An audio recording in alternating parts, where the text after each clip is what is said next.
बिस्मिल्लाहिर्रहमानिर्रहीम अस्सलाम वालेकुम व्यूवर्स, उम्मीद करता हूँ कि आप सब खैरियत से होंगे। अगर तो आप इस चैनल पर नए हैं तो चैनल को ज़रूर सब्सक्राइब कीजिएगा और बेल आइकन को लाजमी प्रेस करें ताकि हर नई आने वाली वीडियो आपको जल्द अज जल्द मिल सके। उम्मीद करता हूँ कि आपकी प्रिपरेशन जो है वो बहुत अच्छी जा रही होगी और मेरी दुआ है कि अल्लाह ताला आपको कामयाब करे और आपकी जो नेक ख्वाहिशात हैं उनको पूरा करे। आज की हमारी वीडियो जो है वो बहुत ज़्यादा इंटरेस्टिंग होने वाली है और इसके अंदर आपको बहुत ज़्यादा कुछ सीखने को मिलेगा और ऐसी गलतियां जो आप एमडी कैट पेपर सॉल्व करते दौरान करते हैं उससे आप बच सकेंगे और इंशाल्लाह ताला मुझे आप दुआओं में याद रखेंगे। तो चलते हैं जी अपने पेपर के ऊपर और फिर मैं आपको बताता हूं कि आपने जो बबल शीट है उसको कैसे सॉल्व करना है, टाइम मैनेजमेंट कैसे करनी है और कौन कौन सी गलती से आपने बचना है कि आपका पेपर जो है वो एक्सपेक्टेड से कम नंबर ना आए बल्कि एक्सपेक्टेड से ज़्यादा नंबर आए। तो चलते हैं जी अपने पेपर के ऊपर और फिर मैं आपको सॉल्व करके बताता हूँ जी। तो आपके पास 200 MCQs वाला जब पेपर आना है, बबल शीट आनी है, तो आपने बबल जो है वो कैसे फिल करना है, किन किन गलतियों से बचना है, इसके बारे में हम जानते हैं। ये देखें जी, अगर तो आपने बबल फिल करना है तो आपने बीच में से शुरू करके ऐसे नहीं फिल कर देना, इस तरह जो है वो बाहर निकल जाता है और बहुत ज़्यादा जो है उसका बुरा इम्पैक्ट पड़ता है और यकीनन ये मशीन के अंदर भी जो है वो सही तरह से चेक नहीं हो सकता। ठीक है, ये आपने एक गलती से गुरेज करना है। अगर तो आपका गलत लग गया है तो आपने जो है उसको वाइटनर करके या उसको जो पेज को जो है थोड़ा रब करके ख़राब नहीं करना। ठीक है, क्योंकि वो आपका जो है गलत ही तस्वर होगा। उसके बाद जो है आपने एक के दो ऑप्शन नहीं लगाने, ये भी आपने ख्याल रखना है। उसके बाद आपको बताता चलूँ, आपको जो सही तरीका है बबल फिल करने का वो आपने बाहर वाले इसका रिम है बबल का, वहाँ से आपने शुरू करना है और ऐसे सर्कल करके ऐसे फिल कर लेना है। ठीक है, और एक बात मैं आपको बताता चलूँ कि बहुत ज़्यादा स्टूडेंट्स की गलती होती है, वो ये होती है कि वो अगर एक MCQs भी गलत लगा लें, थोड़ा सा आगे लगा लें या पीछे लगा लें, तो आगे वाली सारी सीरीज़ जो है वो गलत हो जाती है और उससे जो है आपके नंबर जो है वो कम आने के चांसेस बढ़ जाते हैं।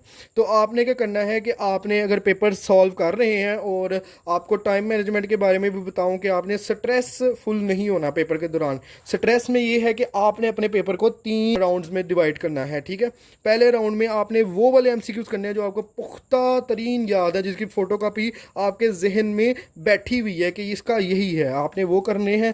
पहले राउंड में आपने वो फिल कर लेने हैं।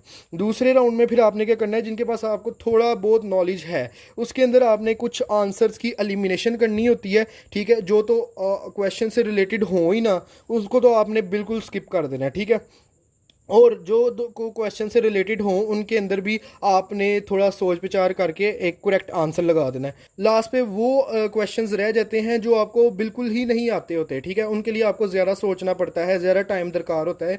तो आपने जब पहले 2 राउंड कर लिए होते हैं तो आपके पास इतना टाइम बच गया होता है कि आप उनको सुकून से सोच के, अल्लाह ताला का करम हो तो आपकी सोच में कोई लाइन पड़ी हुई आ जाती है, कोई फार्मूला आ जाता है, तो आप जो है वो उनको भी सॉल्व कर लेते हैं अच्छी तरह। तो ये है जी 3 राउंड्स में आपने अपना पेपर जो है उसको सॉल्व करना है। इस तरह आपकी टाइम मैनेजमेंट जो है उसमें भी इम्पैक्ट नहीं पड़ेगा, बल्कि आपका जो है इजीली पेपर सॉल्व हो जाएगा। क्योंकि अगर तो आप शुरू में ही वो डिफ़िकल्ट क्वेश्चन करना शुरू कर दें तो डिफ़िकल्ट क्वेश्चन को इंसान इतना टाइम दे देता है, जो आपको सही तरह क्वेश्चन भी आते होते हैं ना वो भी आप नहीं फिर टाइम पर कर पाते और जल्दबाजी में गलत निशान लगा देते हैं।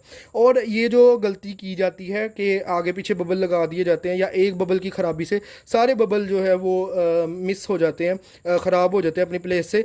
तो उसका जो है उससे बचने का हल ये है कि आप जब सॉल्व कर रहे हो तो आप एक एक बबल पे जो है वो निशान लगा लिया करें, क्योंकि बबल शीट तो जो है आपने लास्ट पे फिल करनी होती है जब आपके सारे आंसर जो है वो आपको सेटिस्फाई हो जाते हैं। आप तो आपने जो है वो निशान लगा देना, जो बिल्कुल एक्यूरेट हो उसके ऊपर निशान लगा देना ऐसे। ठीक है, और उसको आपने फिल कर लेना है। उससे ये होगा कि आपके जो है बीच में आने वाले जो MCQs होंगे उनकी तरतीब भी बेहतर रहेगी। लेकिन आप अगर एक दफ़ा ही शुरू करेंगे सारी तरतीब, तो अगर एक भी स्किप हो गया तो आपकी पीछे वाली सारी लाइन जो है वो ख़राब हो जाएगी और MD कैट में आपके नंबर कम आने के चांसेस होंगे। ठीक है, तो आपको बबल सॉल्व करने का भी तरीका बता दिया, आपको टाइम मैनेजमेंट का भी तरीका बता दिया। फिर भी अगर आपको कोई भी क्वेश्चन हो तो आपने जो है वो कमेंट में पूछ लेना है, आपकी अच्छी तरह रहनुमाई की जाएगी। और ये बबल शीट जो है आपने डाउनलोड कर लेनी है और इसके ऊपर ज़्यादा से ज़्यादा प्रैक्टिस करें। ये जो लास्ट डेज़ हैं इसके अंदर आप बबल शीट के ऊपर प्रैक्टिस करें और अपने टाइम मैनेजमेंट को ज़्यादा से ज़्यादा तवज्जो दें उसके ऊपर। तो व्यूवर्स, उम्मीद करता हूँ कि आपको अच्छी तरह समझ आ गई होगी कि कौन सी प्रिकॉशंस जो हैं वो आपने जिनका ख्याल रखना है और जिनसे आपने बचना है। उम्मीद करता हूँ कि आपको ये वीडियो बहुत अच्छी तरह समझ आ गई होगी ये तरीकाकार आपने अपनाना है अपने पेपर के दौरान, ताकि आप माइनस से माइनस गलती से भी बच सकें। ठीक है, फ़ी अमान अल्लाह, अल्लाह हाफिज़।